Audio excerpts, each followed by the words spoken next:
इधर भी जो है ना सेफ ही होना सूफी है बस थोड़ा मर्जी करो हाँ सूफी तो बोलो सही ओ बाबा जी ऐसे मिल जाओ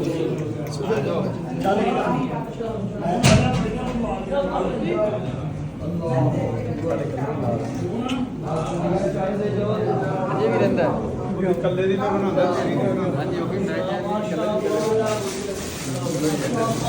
अंदर तवज्जो करिए हां ठीक है भाई मैं की प्रश्न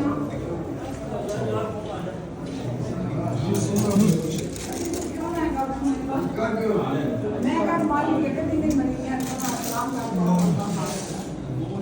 या हबीब अल्लाह या नबी चलो मैं अगर